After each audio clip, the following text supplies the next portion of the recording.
Jonah chapter 1. The Lord gave this message to Jonah, son of Amittai. Get up and go to the great city of Nineveh. Announce my judgment against it, because I have seen how wicked its people are.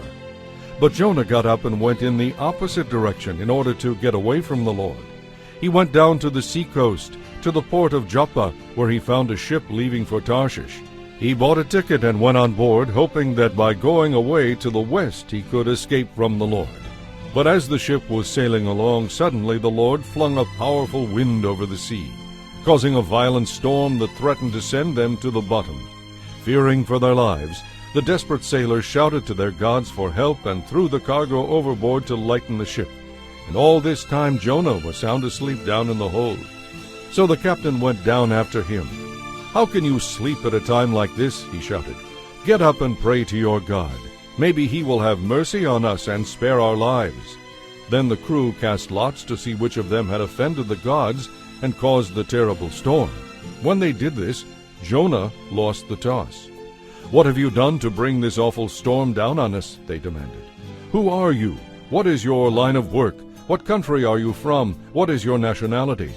And Jonah answered, "I am a Hebrew, and I worship the Lord, the God of heaven, who made the sea and the land." Then he told them that he was running away from the Lord. The sailors were terrified when they heard this. "Oh, why did you do it?" they groaned. And since the storm was getting worse all the time, they asked him, "What should we do to you to stop this storm?" "Throw me into the sea," Jonah said, "and it will become calm again, for I know that this terrible storm is all my fault."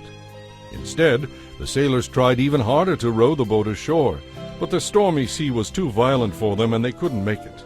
Then they cried out to the Lord, Jonah's God. "O Lord," they pleaded, "don't make us die for this man's sin, and don't hold us responsible for his death, because it isn't our fault. O Lord, you have sent this storm upon him for your own good reasons." Then the sailors picked Jonah up and threw him into the raging sea, and the storm stopped at once. The sailors were awestruck by the Lord's great power, and they offered him a sacrifice and vowed to serve him. Now the Lord had arranged for a great fish to swallow Jonah, and Jonah was inside the fish for 3 days and 3 nights. Chapter 2.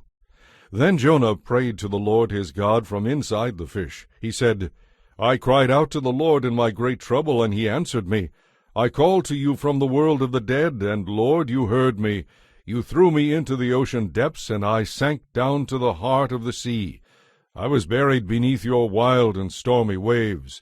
Then I said, O Lord, you have driven me from your presence. How will I ever again see your holy temple?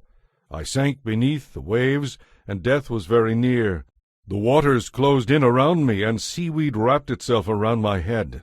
I sank down to the very roots of the mountains. I was locked out of life and imprisoned in the land of the dead. But you, O Lord my God, have snatched me from the yawning jaws of death. When I had lost all hope, I turned my thoughts once more to the Lord, and my earnest prayer went out to you in your holy temple. Those who worship false gods turn their backs on all God's mercies. But I will offer sacrifices to you with songs of praise, and I will fulfill all my vows, for my salvation comes from the Lord alone. Then the Lord ordered the fish to spit up Jonah on the beach, and it did. Chapter 3.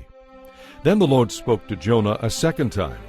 Get up and go to the great city of Nineveh, and deliver the message of judgment I have given you. This time Jonah obeyed the Lord's command, and went to Nineveh, a city so large that it took 3 days to see it all. On the day Jonah entered the city, he shouted to the crowds, 40 days from now Nineveh will be destroyed. The people of Nineveh believed God's message, and from the greatest to the least they decided to go without food and wear sackcloth to show their sorrow. When the king of Nineveh heard what Jonah was saying, he stepped down from his throne and took off his royal robes. He dressed himself in sackcloth and sat on a heap of ashes. Then the king and his nobles sent this decree throughout the city. No one, not even the animals, may eat or drink anything at all. Everyone is required to wear sackcloth and pray earnestly to God. Everyone must turn from their evil ways and stop all their violence. Who can tell? Perhaps even yet God will have pity on us and hold back his fierce anger from destroying us. When God saw that they had put a stop to their evil ways, He had mercy on them and didn't carry out the destruction he had threatened. Chapter 4. This change of plans upset Jonah, and he became very angry, so he complained to the Lord about it. "Didn't I say before I left home that you would do this, Lord? That is why I ran away to Tarshish. I knew that you were a gracious and compassionate God, slow to get angry and filled with unfailing love.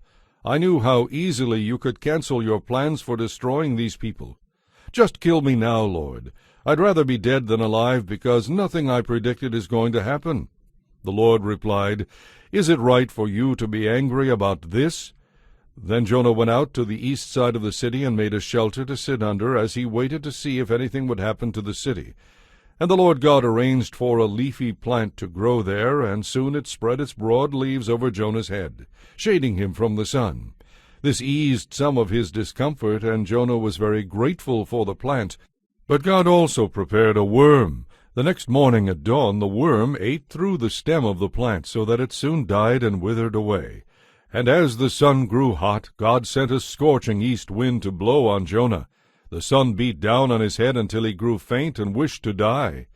"Death is certainly better than this," he exclaimed. Then God said to Jonah, "Is it right for you to be angry because the plant died?" "Yes," Jonah retorted, "even angry enough to die."